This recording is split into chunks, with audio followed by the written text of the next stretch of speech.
suis Raphaël Séguier et je vous présente le podcast Sésame Asie. La région APAC compte plus de 4 milliards d'habitants et représente près de la moitié de la croissance économique mondiale. De nombreux Français sont donc venus s'installer ici, dans la région la plus dynamique au monde. Cependant, réussir en Asie n'est pas toujours facile. C'est pourquoi j'ai décidé de voyager de Hong Kong à Singapour, en passant par Tokyo et Shanghai, pour rencontrer ces Français qui ont réussi en Asie, percer leurs secrets et les partager avec vous. Si le podcast Sésame Asie vous plaît, n'oubliez pas de laisser 5 étoiles et un commentaire sur Apple Podcast, cela m'aide beaucoup. Je vous souhaite une bonne écoute. Voici la suite de l'épisode consacré à Eric Tarchoun. Si vous avez manqué la première partie qui est un véritable récit de voyage à travers le monde et de business en Chine sur plusieurs décennies, comme je sais vous les aimez beaucoup, on a eu pas mal d'épisodes comme ça, je pense à Frédéric Guiral, Fabien Pacori, Frédéric Benoliel et son comparse Laurent Dubois au Japon, Thomas Chabrière en Chine encore. Donc si vous aimez ces épisodes, je vous conseille fortement d'aller écouter la première partie de l'épisode d'Eric qui était vraiment intéressante. Mais maintenant on va rentrer dans une deuxième partie un peu plus business, encore plus business j'ai envie de dire, où il va nous parler de Dragonfly et de son activité, donc autour du coaching, du recrutement, pas mal de problématiques RH, mais bien plus de sujets qu'Eric a couvert pour nous. Donc après, je décide en flash forward en 2003 vraiment de monter ma boîte après avoir étudié la possibilité de me faire un MBA, etc., d'avoir candidaté à d'autres postes, mais je me dis non, c'est plus pour moi. Et donc là, je vais dédier corps, cœur et âme à ma société Dragonfly Group, que j'ai créé d'ailleurs le nom l'année du dragon en 2000. Et grâce aux libellules, en fait, on faisait un barbecue et là, il y a beaucoup de libellules. C'est au mois de mai à Shanghai. Et donc, Dragonfly. Donc, voilà la genèse du nom. Et le groupe, parce que j'ai commencé tout seul et puis maintenant, on est plusieurs dizaines. Et après, donc, cette mission de management de transition, je me dis que je voulais vraiment développer une activité à partir des domaines qui me passionnaient. En fait, comme tu vois, je suis passionné. Donc, les RH, l'interculturel, l'intelligence économique aussi et le knowledge management. C'est des domaines et sur la Chine au départ et puis voir sur l'Asie, puisqu'après, on va déborder en dehors de Chine. Et en fait, ça a été un long travail d'introspection parce que plus jeune, en fait, je voulais vivre et travailler en Asie. Et j'avais initialement caressé la possibilité d'être un expatrié spécialiste du monde chinois ou asiatique au sein de multinationales. Et puis bon, les temps changent, on évolue et je me suis rendu compte progressivement que devenir entrepreneur me permettait de m'affranchir de ce lien de subordination avec un employeur et le remplacer par des liens contractuels avec des clients qui me permettait d'avoir plus de liberté pour poursuivre mon développement personnel et professionnel en Asie, avec quand même une grosse contrainte, c'est de générer suffisamment de cash pour que ça soit possible. Parce que bon, c'est vrai que c'est pas facile d'être entrepreneur. Ça va dépendre aussi du modèle d'entrepreneuriat, mais bon, je vais y revenir un petit peu plus tard. Et donc, comme j'ai étudié l'histoire plurimillénaire de la Chine au Langzhou, j'ai constaté que les entreprises étrangères qui s'implantaient se trouvaient confrontés à des problèmes humains, au-delà de l'aspect culturel. Parce que ce qu'on a oublié, et c'est pour ça que l'histoire est vraiment importante, c'est que la Chine a quand même connu une décennie tragique, qui est celle de la révolution culturelle, entre 66 et 76, où elle s'est retrouvée sans dessus-dessous, et notamment sur le plan de l'éducation et de la formation.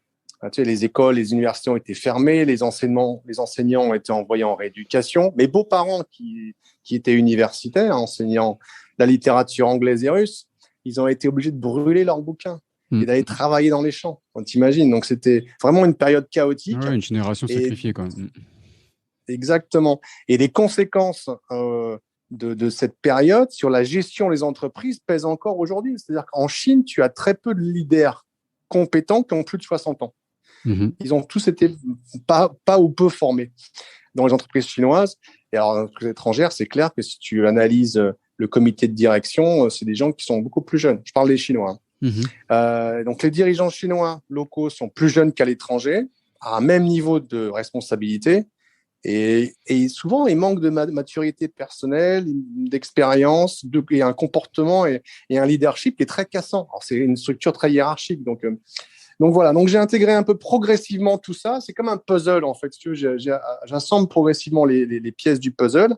Et donc je démarre mes premières missions avec Dragonfly Group. Et c'est une société allemande en fait de transport et logistique avec qui j'étais en relation pendant la mission de transition, qui me demande de réaliser une étude sur le marché de l'automobile dans le nord-est de la Chine. Donc je leur fais l'étude. Après, j'enchaîne sur une mission de chasse de tête. C'est le recrutement d'un DG chinois pour une entreprise française qui a une présence dans l'Anhui. Et puis voilà, rapidement, je décide, parce que je ne veux pas travailler depuis chez moi, donc je travaille avec des freelances, mais je décide de prendre un bureau que je partage avec un ami français basé à Pékin et qui, lui, veut se développer à Shanghai. Ensuite, on commence à héberger, pour réduire les coûts, héberger d'autres entrepreneurs. Donc, on crée un espèce de mini-hub, en fait. Ouais. On crée un mini-hub d'une dizaine de personnes, et puis progressivement, il y en a qui partent, qui ouvrent leur propre bureau, d'autres qui arrivent, etc. Et là, les projets affluent. Donc, c'est 2003, 2004, 2005, etc. Il y en a d'autres qui tombent à l'eau aussi, comme je voulais faire un projet de knowledge management pour un grand groupe français. J'avais trouvé un partenaire, une boîte de conseil IT. Et puis finalement, c'est le QG Asie à Singapour qui donne pas son aval, pas de budget. Donc on arrête ça. Et je me dis, bon, c'est peut-être un peu tôt. Donc je mets cette activité en sommeil. Et en parallèle, on a une autre activité qui se développe bien, mais qu'on ne va pas garder trop longtemps. On réalise des enquêtes d'intelligence économique pour le compte de grands groupes, et notamment sur certains de leurs dirigeants locaux. Alors ça, c'est un peu touchy. C'est une activité qui est bien rémunérée, mais très sensible. En fait, on achète de l'information à diverses structures étatiques, para-étatiques. On travaille avec des détectives privés, des types de la police. Bon, pas moi en direct, mais...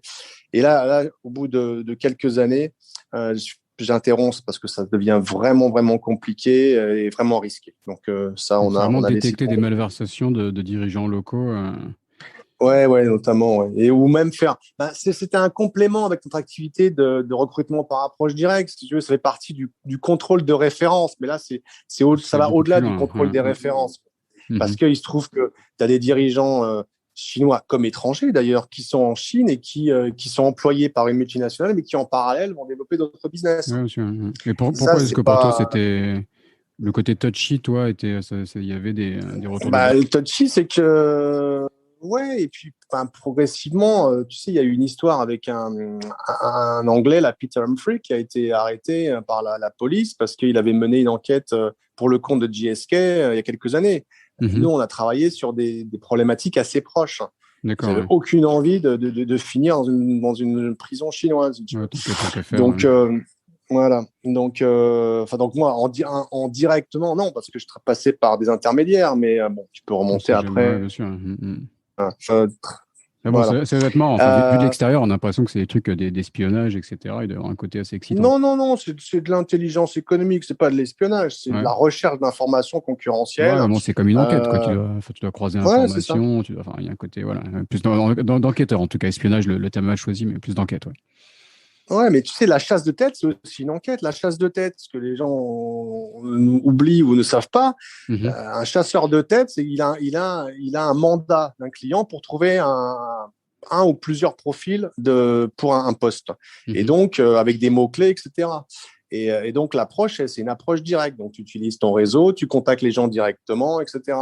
Donc, c'est assez proche, en fait. C'est aussi de l'investigation, mais avec un objectif de trouver un dirigeant ou un talent, un expert pour une entreprise. Et comment on fait pour valider la qualité d'un candidat, justement, d'aller poser trop de questions à tout le monde est peut-être aussi un peu gênant. Donc, c'est quoi les techniques il y en a plusieurs. D'abord, déjà, c'est de trouver des gens qui de par leur expérience professionnelle, fit avec la demande du client. Oui, après, chaque cabinet a ses méthodes diverses et variées. Nous, on fait beaucoup. Moi, j'en reviendrai un peu plus tard, mais j'ai travaillé pas mal sur l'aspect psychologique des humains. Donc, on utilise beaucoup de tests psychométriques pour justement valider un certain nombre de choses, parce que tout le monde n'est pas fait pour travailler avec tout le monde.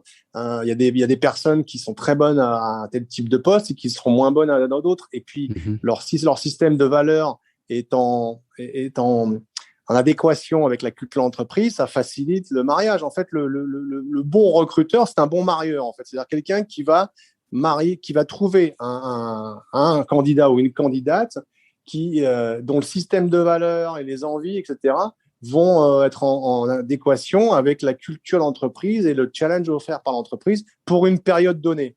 En général, nous, on dit que nous, on place des gens au moins pour 3 ans. D'accord. Mais Okay, surtout maintenant. Donc, et surtout qu'on travaille quand même. Alors, on travaille quand même avec des. C'est court, 3 ans, quoi. On est presque plus proche de la mission que du travail comme on l'entendait avant, quoi.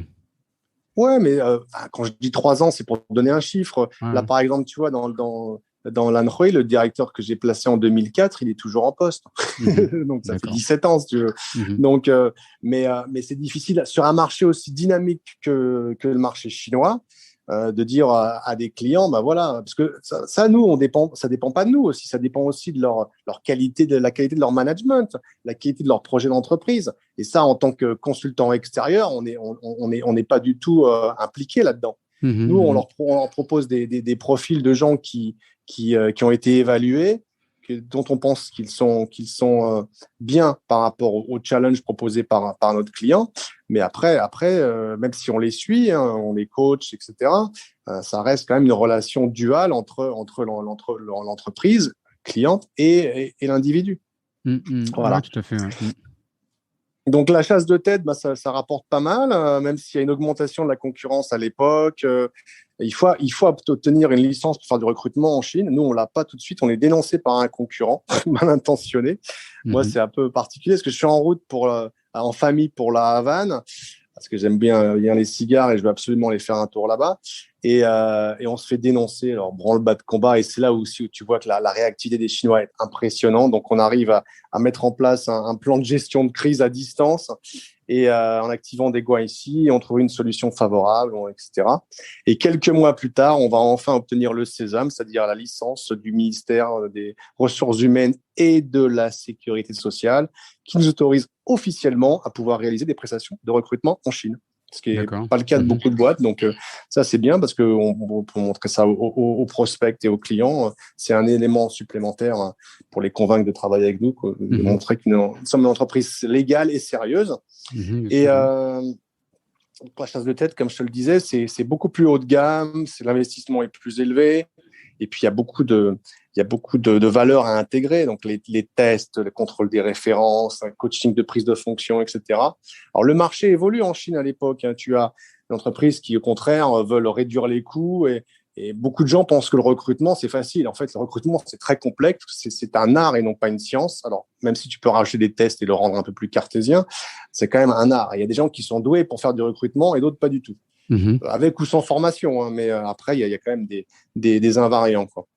Et parce que le coût d'un mauvais recrutement, ça peut couler une boîte. Hein. Donc, sûr, surtout si c'est un mauvais CEO, etc. C'est surtout des recrutements chinois ou étrangers que vous faites Partout. Dans le recrutement en général. Comme profil, je veux dire, et quelles sont les tendances entre le recrutement de talents chinois et étrangers en Chine?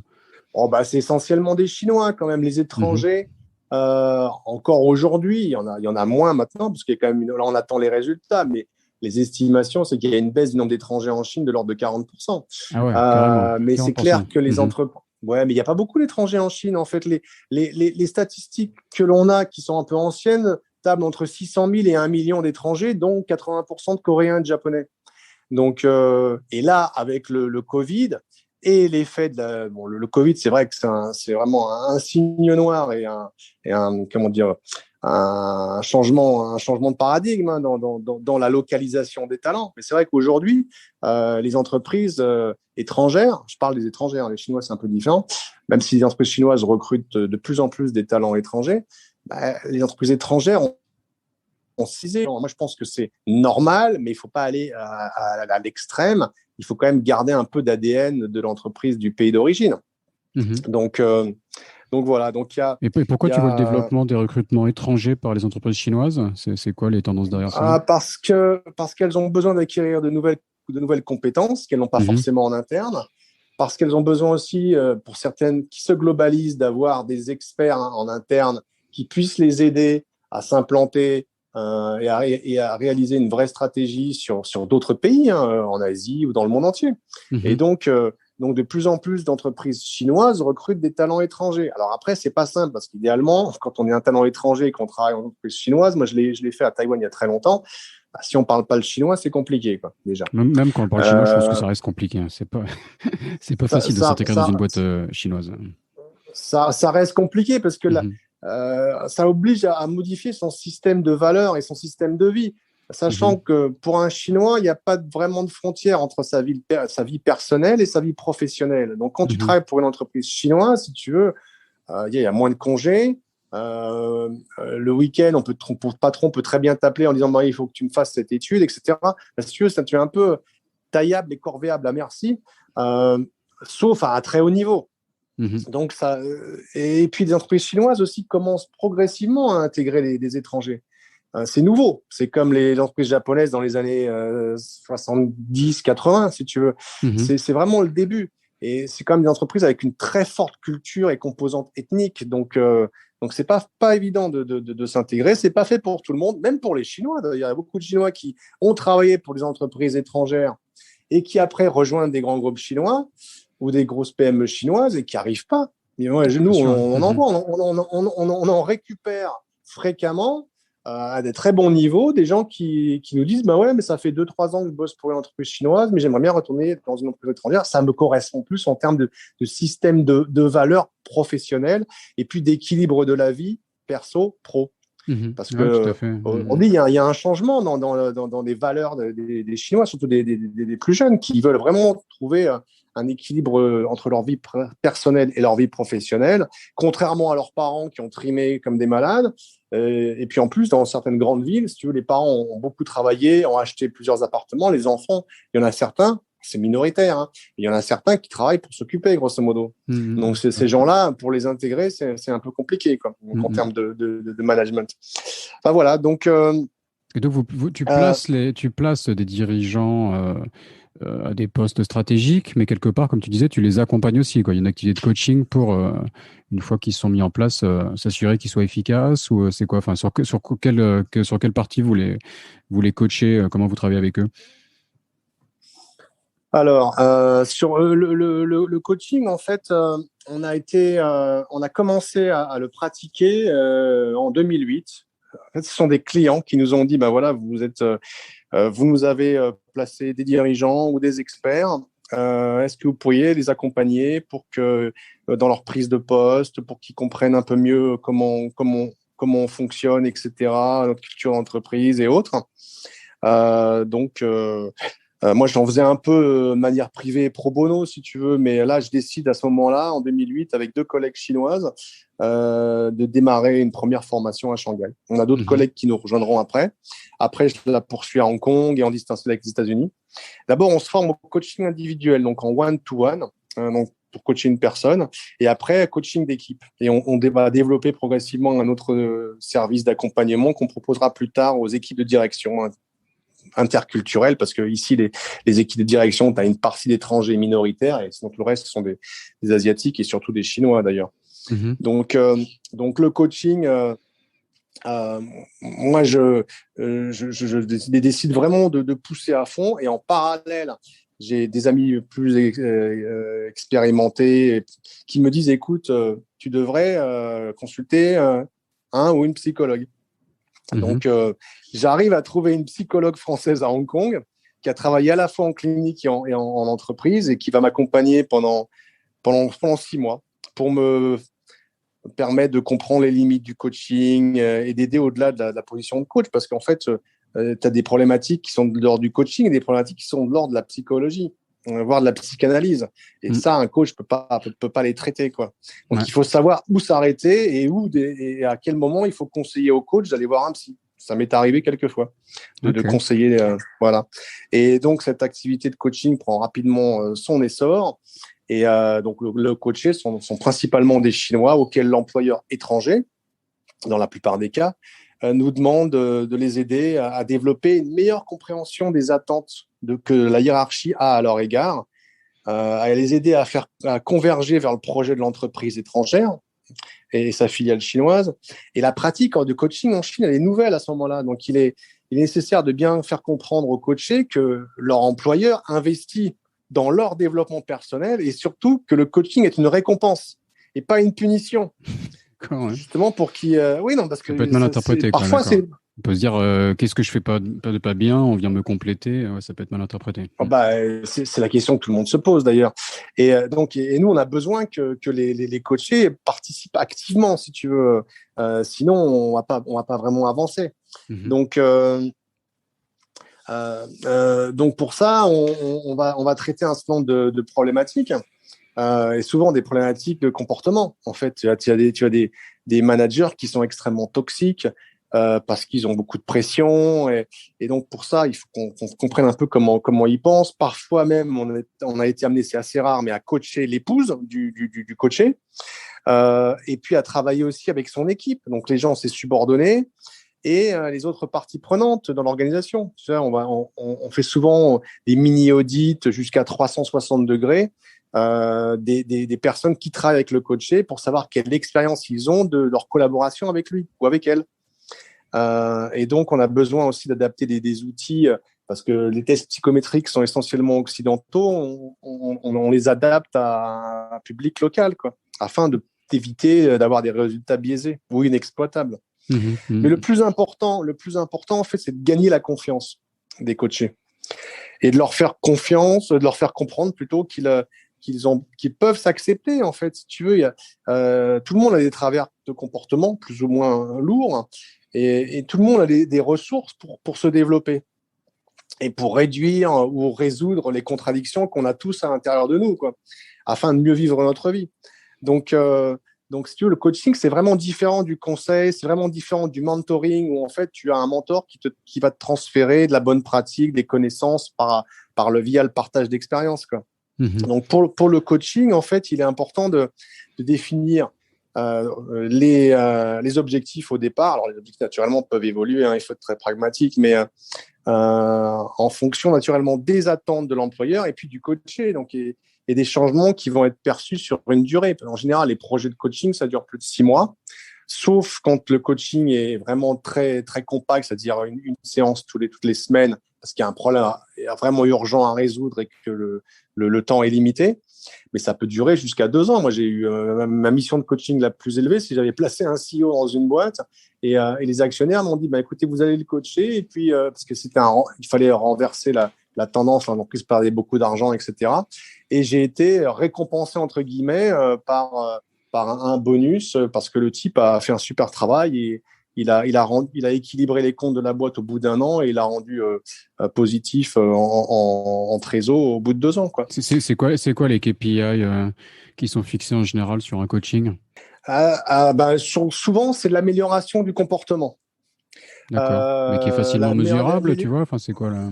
Bah oui, tu vois après le feedback avec les subordonnés et les collègues. Mhm. Donc l'amélioration du comportement. Donc beaucoup de management, c'est ça? Enfin, Ouais, amélioration du management, quoi. ouais, ouais. Mhm. Mais après, tu en as plein d'autres. Ça dépend vraiment des attentes, mais c'est sur augmentation de la performance, la qualité de la gestion de l'équipe, la qualité du reporting. Euh, c'est les points les plus saillants en général, quoi. Mhm. Donc, Mhm. Et donc c'est qui? C'est des CEO ou ça peut être même juste des managers d'équipe? Ça commence à quel niveau à peu près là? en général, c'est des gens qui ont des responsabilités de management Mhm. ou alors que l'on veut développer Des auxquels on veut renforts potentiels, proposer, ouais. voilà, Mhm. auxquels on veut proposer des responsabilités d'encadrement. Un cas typique, un super commercial. Un super commercial, on veut le développer pour en faire le responsable d'une équipe de commercial. Mais les compétences sont complètement différentes. Tu peux être très bon vendeur et Mhm. être nul en management d'équipe. Bien sûr, Donc, ouais. Mhm. on peut te proposer des formations, mais c'est pas suffisant. Un accompagnement sur une durée de 3 mois, 6 mois ou plus peut permettre à un super commercial d'évoluer en tant que responsable d'équipe. C'est super impactant comme outil le coaching en fait, parce que tu peux traiter vraiment tout type de problématiques. Et nous, pour ça, on a développé avec le temps une approche un peu particulière en fait. C'est-à-dire qu'on s'est inspiré à la fois de deux courants, un occidental et un chinois. Donc, le courant occidental, c'est la maïeutique en fait. C'est l'accouchement des solutions via le questionnement. C'est une méthode qui a été inventée par Socrate je crois que c'est le IVe siècle avant Jésus-Christ, et qui consiste à poser des questions qui vont susciter des interrogations dans la tête du coaché, afin qu'il ou elle puisse trouver les solutions à ses propres problèmes ou à ses propres questions. En fait, on n'est pas là pour lui donner des solutions, on est là pour le questionner pour que le coaché trouve ses solutions. Donc, c'est vraiment un accouchement thérapeutique, en fait. Et parce que c'est souvent des problématiques où le coaché a du mal à s'exprimer, tu vois, ou à ressentir, ou à mettre des mots sur ses émotions, sur ses désirs, sur ses motivations. Donc, ça, c'est la maïeutique, pour ça, est assez importante. Même si à l'origine, l'accoucheur, en fait, il croit avoir déjà savoir quelles sont les solutions auxquelles le coaché va accoucher, va trouver. Mais c'est pour ça aussi qu'en partie, il faut être très empathique, si tu veux. C'est-à-dire que il faut avoir une écoute active, une qualité d'une écoute bienveillante, savoir reformuler toutes les représentations, tous les ressentis du coaché pour qu'il se les approprie encore plus, quoi. Donc ça, c'est, on dirait, la partie occidentale de notre pratique. Et la partie asiatique, c'est le confucianisme. C'est-à-dire, et ça, c'est quand même un support en Chine et en Asie du Nord-Est, parce qu'on a coaché aussi des Coréens, des Japonais, etc. Donc, c'est le confucianisme, grosso modo, c'est une philosophie qui vise à atteindre l'idéal de l'harmonie et de la paix. D'abord avec soi-même.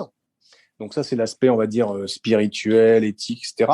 Ensuite, entre les individus d'une société, donc c'est l'aspect social. Et puis, enfin, entre le gouvernement et le peuple, donc l'aspect politique.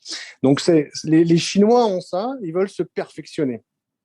Parce qu'ils sont influencés depuis toute leur tendre enfance par cette pensée confucéenne. Dans le système éducation, dans le système des relations familiales, tout est fait pour développer une harmonie sociale, un respect mutuel, faciliter une communication et une coopération. Après, de temps en temps, il faut pousser un peu, mais on le sent presque plus à Taïwan qu'en Chine, quoi. À Taïwan, on sent vraiment l'éducation rend les. Ouais. Taïwan, parce que Taïwan n'a pas été touché par le communisme. Le communisme, voilà. Donc Taïwan reste très chinoise, comme oui, mais tu pourrais dire de Hong Kong, tu vois. Hong Kong non plus n'a pas été touché par le communisme, mais il y a cette espèce de gentillesse, de bienveillance taïwanaise. Enfin, ce sont vraiment des valeurs et j'ai l'impression qu'ils leur sont inculquées, même à l'école, etc. Alors qu'en Chine, voilà, c'est pas exactement la même chose, quoi.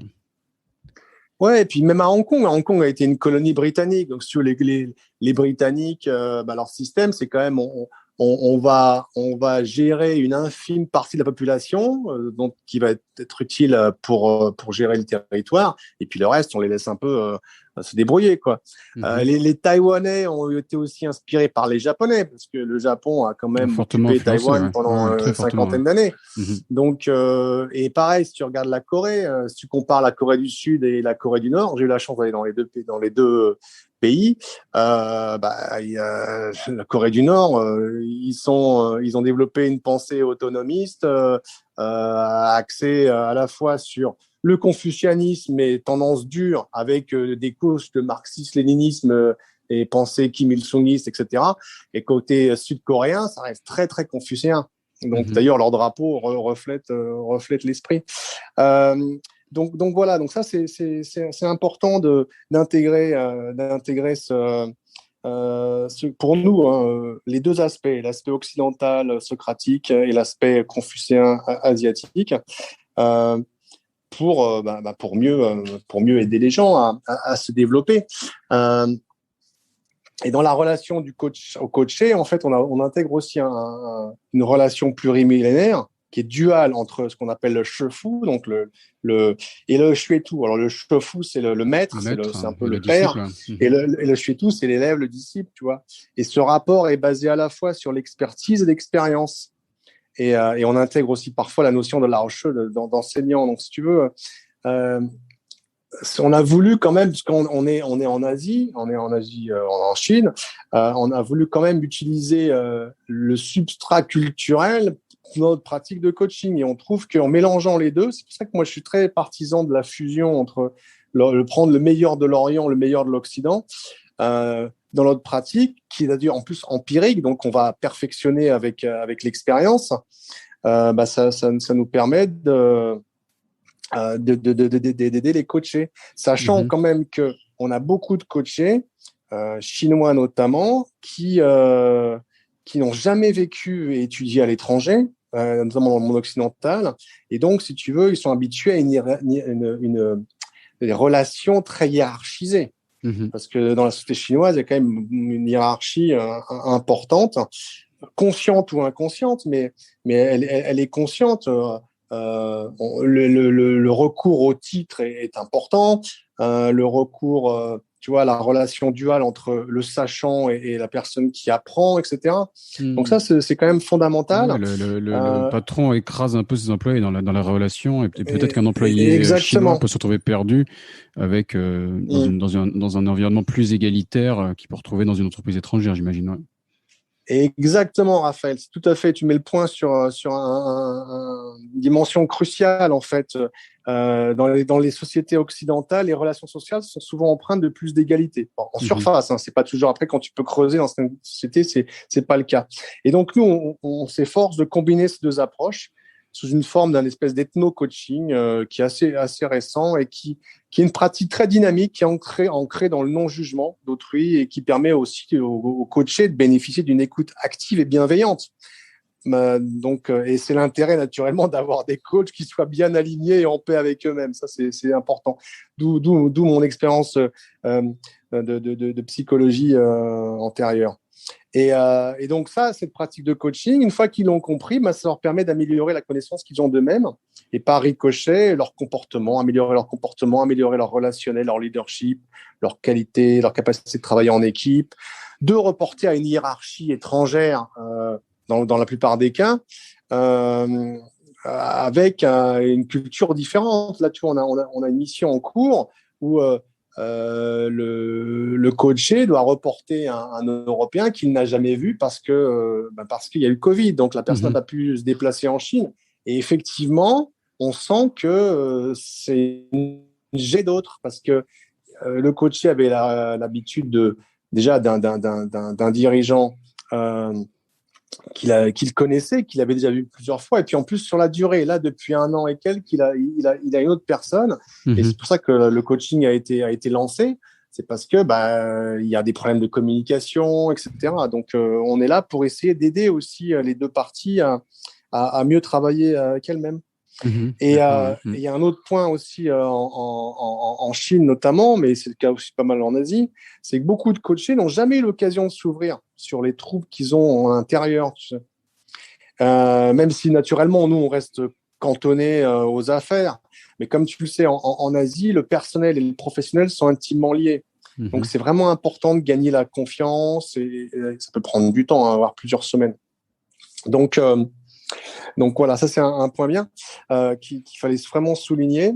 Et à l'inverse, est-ce que vous accompagnez des étrangers aussi sur le côté interculturel en Chine, quoi, quand ils arrivent en Chine, ça peut faire partie du coaching. Et quels sont typiquement les challenges qu'ils peuvent rencontrer d'un point de vue culturel pour les adaptations qui sont nécessaires?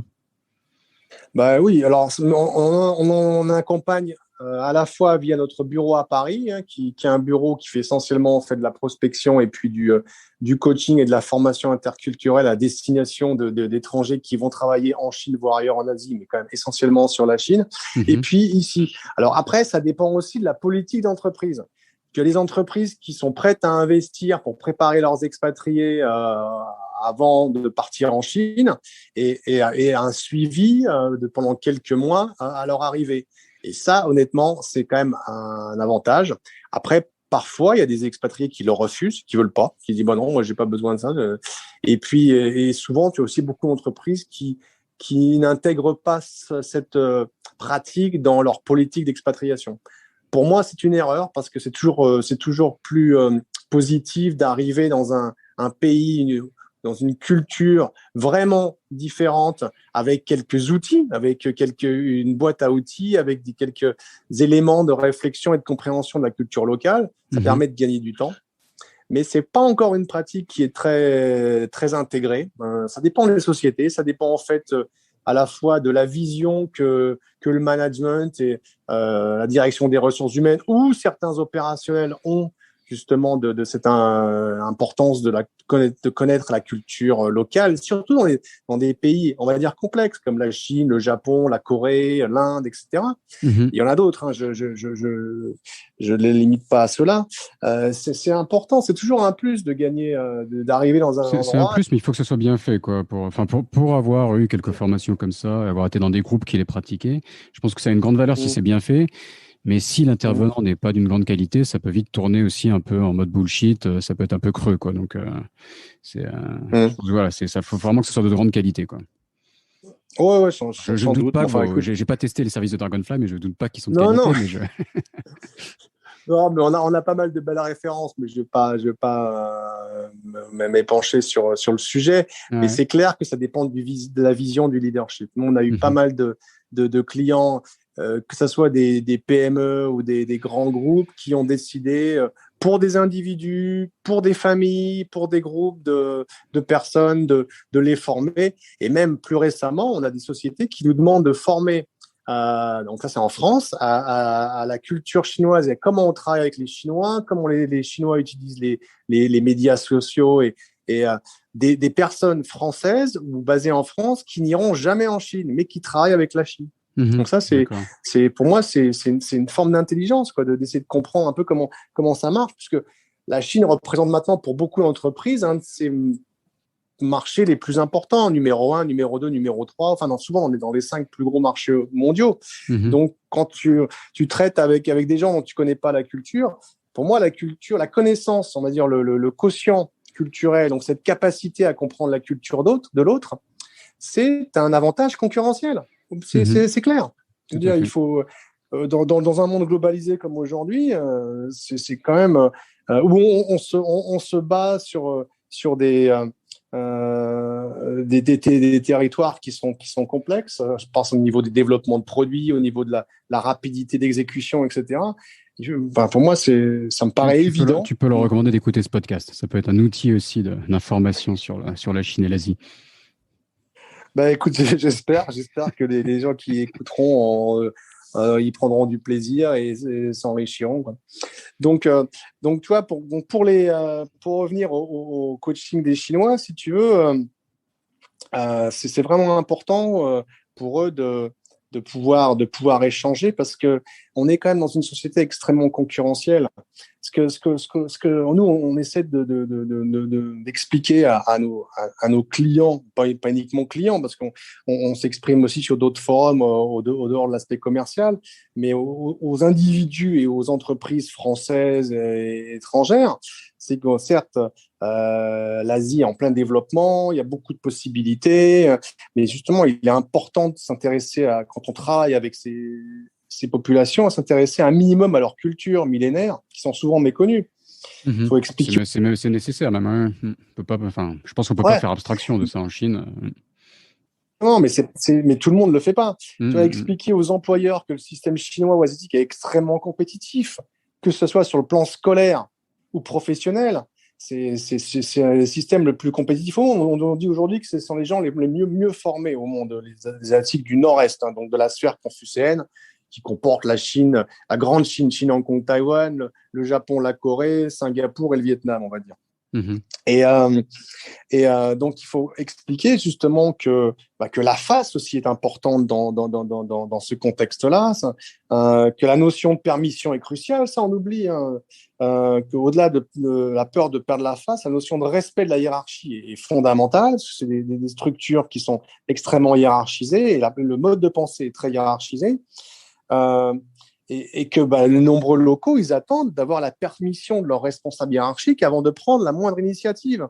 Et ça, c'est un reproche. On dit, mais les Asiatiques ne prennent pas de décision. Je dis, oui, mais est-ce que vous leur avez donné l'autorisation et quel périmètre d'autorisation vous leur avez donné pour qu'ils prennent des décisions? Parce qu'ils peuvent en prendre et ça peut avoir un impact très positif sur votre business ou au contraire très négatif. Donc, il faut quand même baliser un peu tout ça.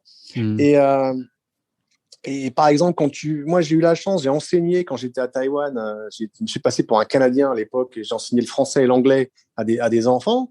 Et c'est clair que le large, il est super respecté. Donc, Quand tu assistes à un cours dans une école en Asie, tu comprends justement beaucoup de choses. Tu comprends que ce processus de respect de l'autorité, de respect de la hiérarchie, il est ancré chez eux dès la tendre enfance. Ils s'y baignent dedans, en fait. Et donc ça, il faut le faire Et comprendre. les maîtres d'école sont respectés dans la société, même bien plus qu'en France, par exemple. Donc ça va Ça au-delà, n'a quoi. rien à voir. Mhm. Ça n'a rien à voir, ouais, c'est clair. Sans parler de professeurs d'université, hein, je parle vraiment de professeurs des écoles, Ouais, quoi. bien C'est sûr. déjà un poste vu avec respect dans la société. Ouais. Donc, il est important que les étrangers qui viennent ici puissent comprendre comment les locaux fonctionnent. Mhm. Parce que souvent, je te dis, les étrangers interprètent en fonction naturellement de leur culture de référence, des comportements en disant oui, mais ils ne sont pas engagés, ils ne sont pas créatifs, ils sont nonchalants. Non, c'est pas aussi vrai que ça en a l'air. Il faut aller un peu plus loin, quoi. Mhm. Ouais, parfois, c'est des analyses réductrices, quoi. Ouais. Complètement, hein. Ouais, donc, Mhm. euh, Mais faire l'effort de sortir de ces stéréotypes et d'aller comprendre la culture et d'aller au-delà, enfin, c'est un véritable effort, quoi. Et c'est clair qu'un accompagnement peut faciliter ce travail, si c'est bien fait, ouais. ouais, exactement. Et puis, tu vois, il faut que les étrangers aient conscience que les locaux qui travaillent au sein de filiales locales d'entreprises françaises, par exemple, comment ils agissent et comment ils réagissent dans leur travail, et, euh, et que ces gens-là, ils évoluent dans une culture entreprise qui est tropicalisée. C'est-à-dire elle est plus française, elle est plus chinoise, par exemple. C'est un mélange des deux. Naturellement, ça dépend du nombre d'étrangers qui sont sur place, dont la durée de séjour est souvent très courte. Mhm. Et le degré d'adaptation aux réalités locales est souvent superficiel. Mhm. Donc, il est évident que chaque filiale locale demeure inspirée par les pratiques culturelles locales. Enfin, je veux dire, j'ai l'impression d'enfoncer des portes ouvertes en disant ça, mais il faut le dire. Ouais, Et ouais, que, tout à fait. la culture du pays d'origine de l'entreprise, ok, il y a des traces ponctuelles, tu vois, des manuels, des formations, la présence d'expatriés du siège, des visiteurs du pays d'origine, et parfois aussi la présence de dirigeants locaux qui ont été formés au siège ou dans des écoles du pays d'origine. Mais enfin, c'est vraiment une infime partie de la culture locale, quoi. Mhm, mhm, tout Donc à fait. c'est vrai que c'est important pour ça On se, on, de bien com- ouais. comprendre. Ouais. On commence à se rapprocher de la fin de l'épisode. Est-ce qu'il y a d'autres sujets que tu voulais aborder, vu que je sens que tu as plein de choses à dire? J'ai pas Ou- mal de choses à dire justement sur ce point-là. Je pense qu'il faut comprendre que au-delà de l'idéologie, on partage les mêmes caractéristiques humaines. Bon, on commence le deuxième épisode, je sens là. Si Vas-y, tu veux. vas-y. Et, euh, On se fait une pause oui, on déjeuner, partage on les mêmes attaque la deuxième caractéristiques. partie. Non, je plaisante, vas-y. On partage les mêmes caractéristiques humaines. Nous sommes tous des êtres faits de chair, de sang, d'intelligence, de spiritualité. Ouais. Et il faut qu'on évite toute forme d'universalisme qui tendrait à penser que, en fait, il n'y a qu'une norme possible, il n'y a qu'une façon de faire. Ou alors, toute forme d'ethnocentrisme qui pense que notre culture de référence est supérieure à celle des autres. Et Mhm. ça, tout le monde peut être sujet à ce type de réflexion, et qu'il est important de respecter les cultures locales et d'avoir conscience qu'on est conditionné au niveau culturel, hein, dans notre façon de penser, dans notre façon de Mhm. juger, qui influence notre comportement et qui peut être inapproprié. Et c'est le cas pour Mhm. toi, c'est le cas pour moi. Enfin, on est tous. Peut-être surtout en France, hein. Je sais pas si l'ouverture d'esprit en France, on est quand même très formaté sur notre manière de réfléchir à la française, le côté rationnel, etc.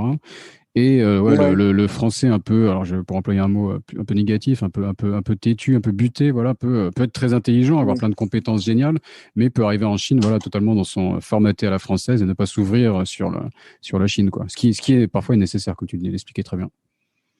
Mm. Ouais, c'est important justement de faire preuve de ce qu'on appelle la réflexivité, c'est-à-dire en fait s'interroger sur son comportement, sur ses propres actions, en conservant son autonomie naturellement, et de vouloir vraiment, à partir du moment où on veut avoir une belle expérience de son, que ce soit une expatriation de quelques semaines, de quelques mois, de quelques années, de la vie en Asie et notamment en Chine. Moi, je trouve qu'il y a plusieurs types d'étrangers en fait. En Asie, ce que j'appelle les immigrés sur le court terme, ce sont les Mhm. expatriés qui sont purs et durs, qui sont de passage avec des mandats à durée limitée, de 2 à 5 ans en général, parfois jusqu'à 10 ans en Chine pour certains dirigeants, parce que c'est tellement important qu'il faut s'inscrire dans la durée. Après, il y a naturellement On les a eu études. Sandrine Zerbib qui a fait 15 ans chez Adidas, je crois, en Chine, et qui nous parlait justement de l'importance d'être sur la durée, quoi. Ah oui, c'est clair. Et après, il y a ce que j'appellerais les immigrés sur le long terme, qui sont souvent mariés localement et qui ont décidé de faire leur vie. Alors, ça peut être en Asie, mais on en retrouve aussi beaucoup au Moyen-Orient, en Afrique, en Amérique latine, quoi.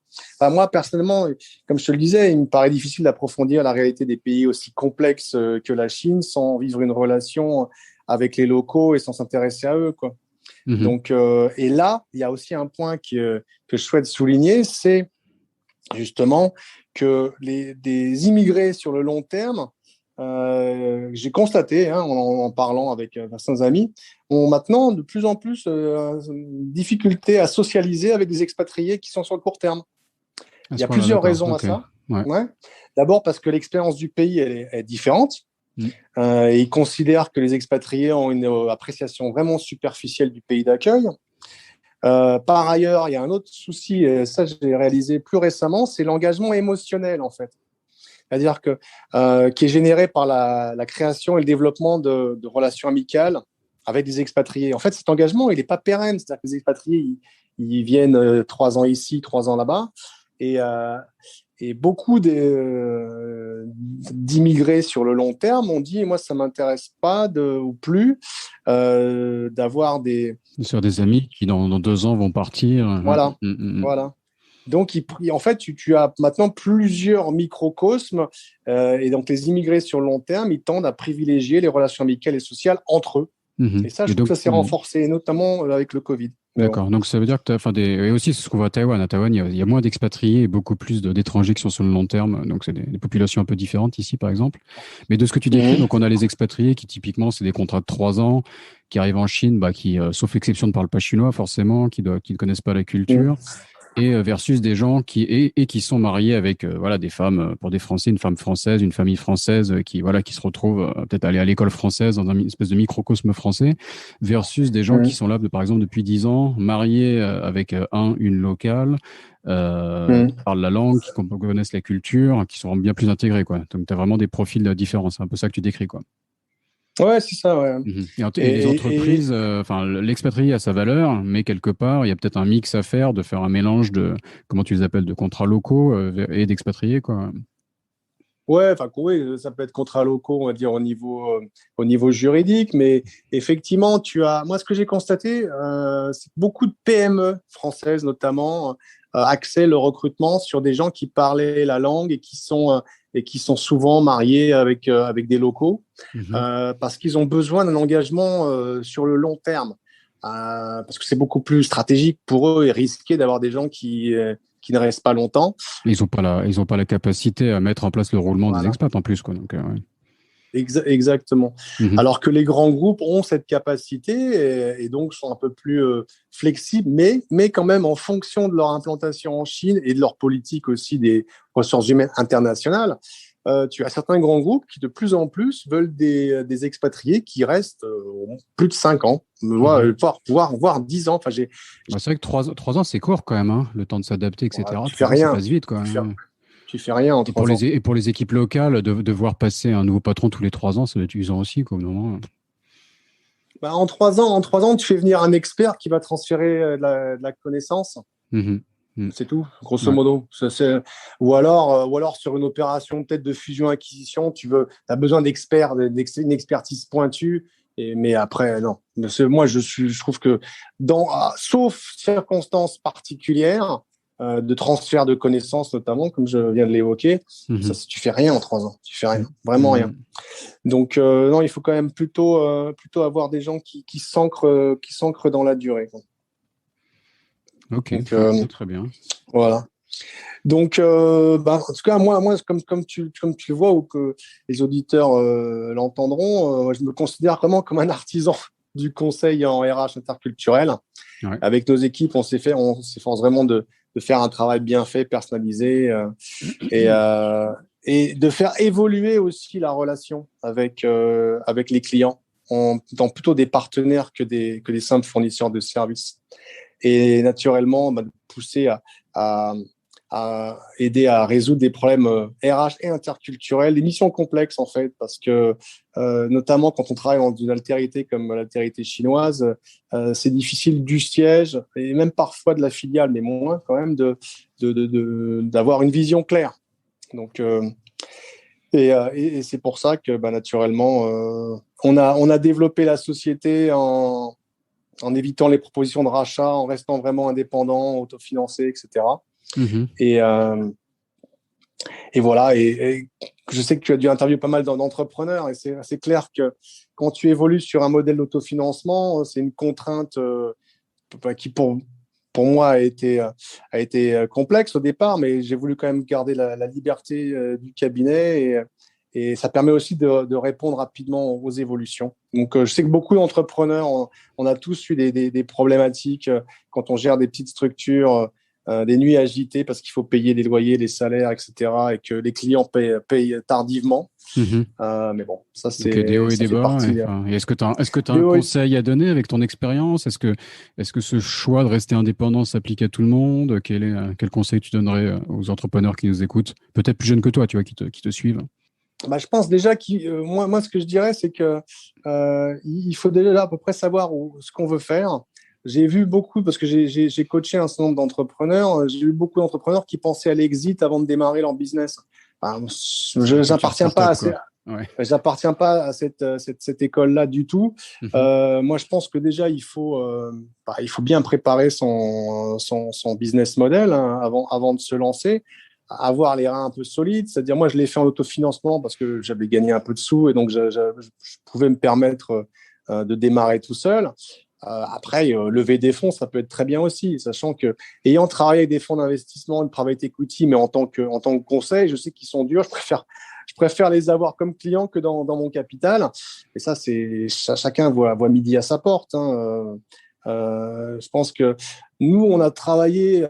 Moi, je me considère quand même très influencé par les entrepreneurs chinois, c'est-à-dire que on fait pas vraiment de budget, on fait un budget base zéro. Si tu veux, d'année en année, on sait pas du tout combien on va avoir de missions, quel chiffre d'affaires on va réaliser, est-ce que les clients qu'on a eu l'année dernière vont nous redonner du business, est-ce qu'on va en acquérir d'autres.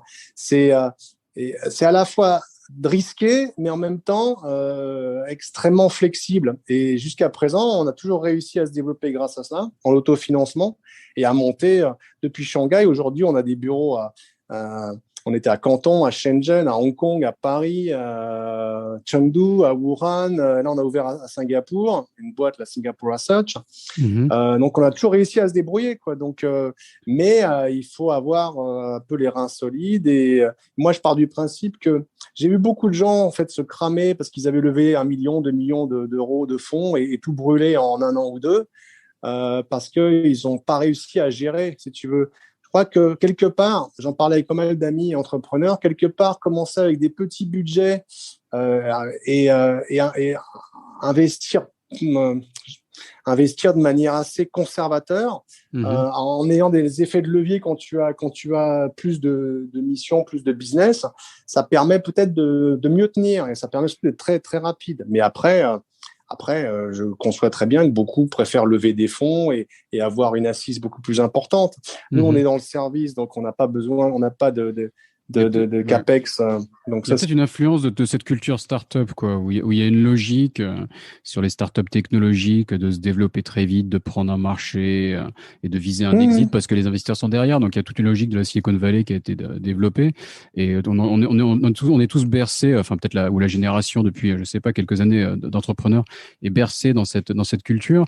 Mais le problème, c'est qu'il y a plein de business qui sont juste des lifestyle business et il y a rien de mal à ça. Et donc d'appliquer une logique de VC sur un lifestyle business, c'est juste un peu tordu parfois parce que tout n'est pas fait pour scaler et envahir la planète comme un nouveau Facebook ou un nouveau Google, non? Ouais, tout à fait.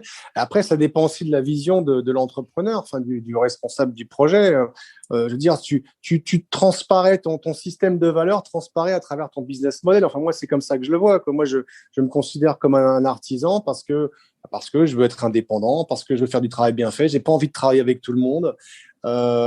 on essaie de développer de très bonnes relations avec nos clients. Donc après, effectivement, quand tu as des rotations de dirigeants, bah, tu peux très bien travailler pendant 3-4 ans avec une boîte parce que tu t'entendais bien avec le dirigeant, puis le nouveau arrive et puis il veut tout changer et puis tu bosses plus avec lui, quoi. Donc il faut être constamment dans l'adaptation et le monde VUCA d'aujourd'hui là qu'on appelle volatile, incertain, complexe et ambigu, bah, il va très bien aux Chinois parce qu'ici, on est en plein dans le monde VUCA depuis très longtemps. Il y a beaucoup de liberté d'action. L'ambiguïté en Chine, ouais, c'est une valeur cardinale. Ouais, mais et donc il faut arriver à être comme un poisson dans l'eau, et l'eau est assez trouble, mais même si quand même elle s'est éclaircie depuis quelques années. Ça, il faut quand même le dire, c'est quand même plus facile aujourd'hui de travailler en Chine parce qu'il y a moins de problèmes juridiques. Il y en a toujours naturellement, mais il y a quand même des lois qui sont de plus en plus appliquées. Bon, ok, il y a toujours la pendule oscille entre la loi et donc est-ce que la Chine est un état de droit ou un état de loi? Je pense que c'est un peu entre les deux, suivant le contexte.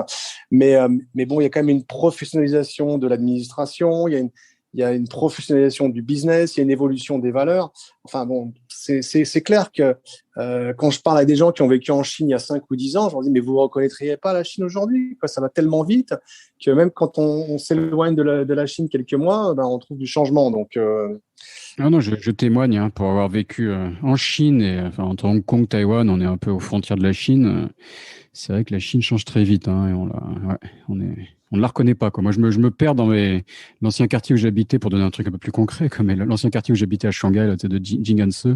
Ils ont construit 5 shopping malls. Je me retrouve plus. Le quartier a changé à un niveau qu'on peut pas considérer d'un point de vue en France, ça n'existe pas, quoi. En plein cœur de Paris, tu vas pas raser un bloc et construire des shopping malls, quoi. Donc, la Chine change très vite. Ça évolue rapidement. Moi, ce globalisme, j'ai eu une expérience là, pareil, parce que dans mon business model, donc j'ai intégré un réseau de chasseurs de tête européen en 2004. On l'a développé après dans le monde entier. Maintenant, on est dans une quarantaine de pays sur tous les continents. Et moi, j'adore aller prospecter partout. J'ai fait des missions en Corée, au Japon, en Inde, en ASEAN, etc. Et des missions insolites. Et en parlant d'entreprises chinoises, j'ai été contacté il y a quelques années par la DRH d'un groupe minier chinois qui travaillait avant chez un groupe anglo-australien et qui m'a dit, écoute, Yannick, je me rappelle que tu as travaillé dans l'industrie minière, que tu parles le chinois, l'anglais et le français. Est-ce que tu veux pas nous aider à aller faire du recrutement en Afrique, au Congo, Kinshasa, à Lubumbashi, parce qu'on a des mines de cobalt et on a besoin de recruter du monde. Et puis en parallèle, on a aussi des opérations en Afrique du Sud, en Zambie. Et je lui dis, ok, moi j'étais hyper intéressé. Et en plus, je prévoyais à l'époque, c'était en 2018, un déplacement en Afrique australe. Le problème, c'est que voilà, nous, on travaille en retainer. Moi, je lui dis, OK, je veux bien arriver à Johannesburg et payer mon billet, mais après, il faut quand même que je sois pris en charge. Donc, vous me payez déjà un acompte. Hein. Et les Chinois, non. Elle me dit, c'est pas dans la culture d'entreprise, donc on paiera au succès 6 mois après, puis on négociera une ristourne de 20%, comme c'est déjà arrivé.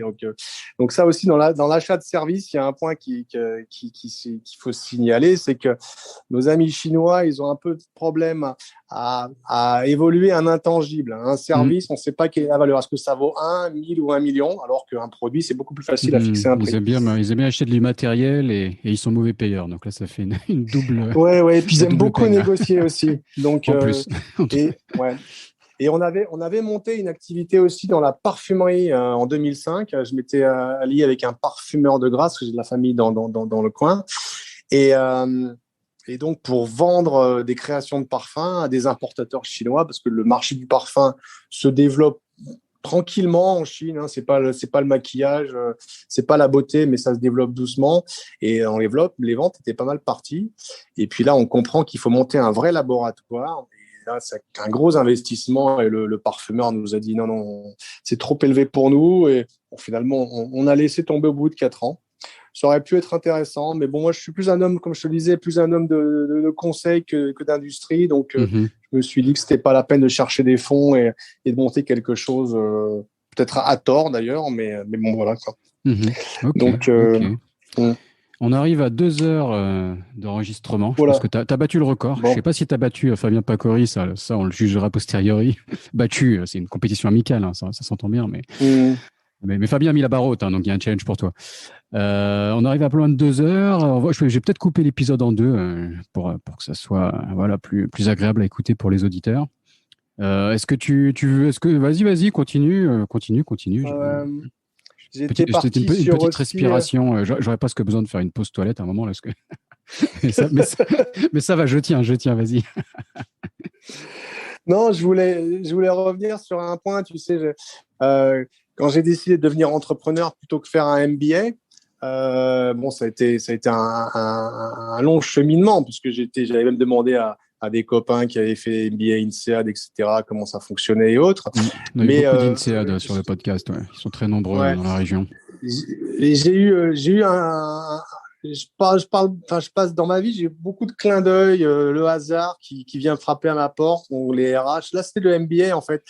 J'ai été rattrapé par ces 3 lettres en 2007 et sélectionné par la responsable du programme de MBA de l'Université de Hong Kong, la Hong Kong U, qui avait un programme de MBA avec London School of Economics et Columbia à New York pour y coacher des étudiants du monde entier. Et c'était amusant, en fait. Je rencontre cette Hongkongaise à Pékin lors d'un séminaire sur le private equity où je m'étais rendu pour me faire des contacts et acquérir la connaissance technique et les éléments de langage. Parce qu'en fait, j'avais obtenu une mission de chasse de tête pour un fonds d'un private equity européen qui se constituait en Chine. Et donc, cette personne, elle est surprise de m'entendre parler chinois. Et donc, on se revoit à Hong Kong. Et là, elle m'explique que leur programme propose aux étudiants un coach. Ils ont plusieurs prétendants. On est dans un amphithéâtre et on se présente. Et donc, moi, j'en ai eu 17 la première année, des Chinois, des Indiens, des Japonais, des Thaïs, des Occidentaux, etc. Et donc, je vais exercer en parallèle cette activité pendant 5 ans et travailler avec une centaine d'étudiants en MBA et MBA. Voilà, donc c'était un retour sur le MBA et une nouvelle fois, toujours dans l'avion, parce qu'en avion, il m'arrive plein d'histoires.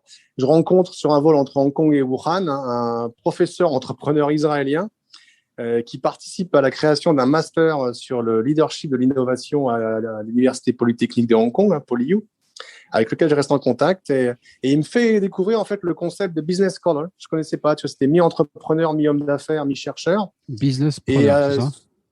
Business scholar. Scholar, ok. Scholar.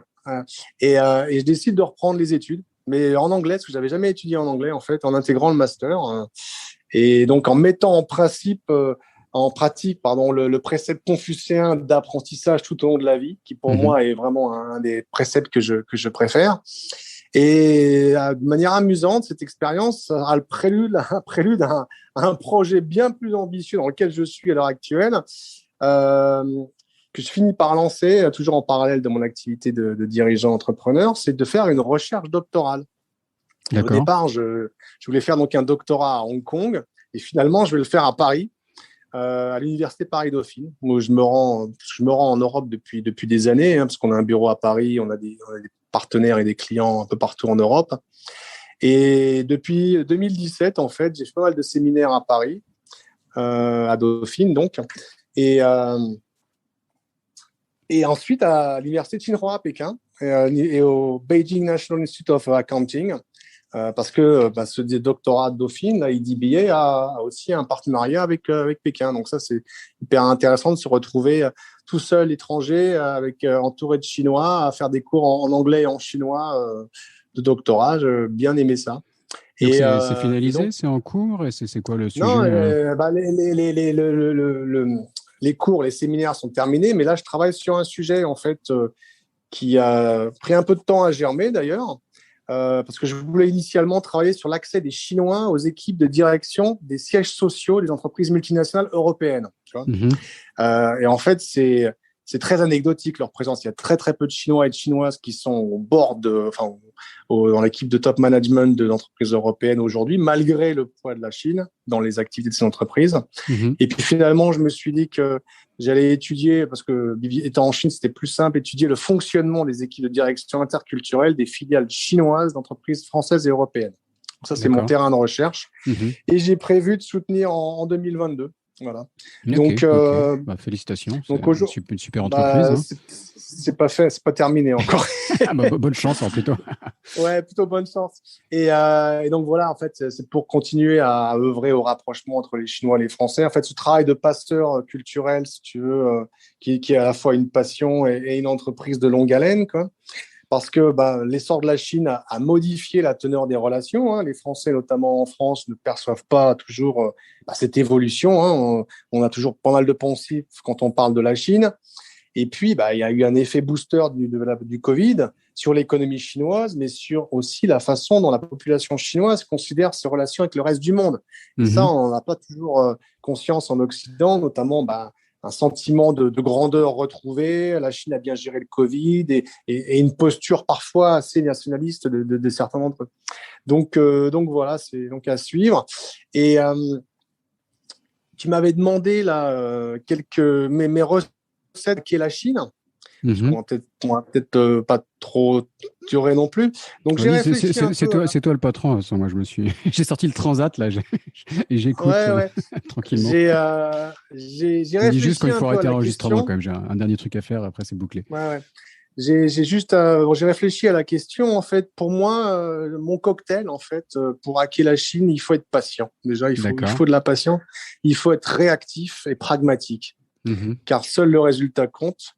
Il faut beaucoup bosser. Le travail est vraiment important. D'ailleurs, c'est une vertu cardinale pour les Chinois. Alors, les jeunes générations, un peu plus relax, mais et le concept que j'ai mis en œuvre, je ne l'ai pas déposé, mais pour moi, c'est la planification flexible. Ça veut dire qu'il faut savoir où on va, donc planifier, mais il faut être prêt à changer donc dans l'exécution. Donc, en faisant preuve de vélo, à la fois être rapide et avoir une direction. Et naturellement, dernier point, mais ça me semble évident, mais c'est une maîtrise correcte de la langue chinoise et un intérêt pour la culture locale, l'histoire, la gastronomie, etc. Ça, c'est pour les gens qui veulent vraiment avoir une expérience du pays. Voilà, je pense qu'on va peut-être arrêter parce que ça fait long. Et encore, non, mais super, record battu, 2h04. Je note. Le challenge, c'est à relever pour un prochain. Mais c'était pas l'objectif là, donc j'espère que le contenu est qualitatif, c'est ça le plus important. Quoi. Ouais, les auditeurs le diront, mais moi je valide. En tout cas, Eric, ça a été passionnant. Merci beaucoup. Avant de se quitter, quand même, est-ce que tu as une présence sur les réseaux sociaux à partager, une manière de te contacter mon LinkedIn, déjà, Eric Tarchoun. Eric Tarchoun, très bien. Le site web dragonflygroup.com. Non, je ne suis pas... Ok, déjà par LinkedIn, ça marche bien, quoi. Eric Tarchoun, je mets le lien dans la description de l'épisode. C'est super. Merci beaucoup, Eric. Et voilà, je te donne rendez-vous dans quelques années pour un deuxième épisode. Là, je sens que il y a matière à ça. Cet épisode de Sésame Asie est maintenant fini. Si vous êtes toujours là, c'est que ça vous a sûrement plu. N'hésitez donc pas à laisser 5 étoiles et un commentaire sur Apple Podcast, cela m'aide beaucoup. Pour me contacter, le plus simple est de m'ajouter sur LinkedIn, Raphaël Séguier, Seghier. N'hésitez pas à me dire ce que vous avez pensé du podcast, à suggérer des invités ou des thèmes qui vous intéressent. Tout feedback est le bienvenu. Merci d'avance et je vous retrouve au prochain épisode. Salut!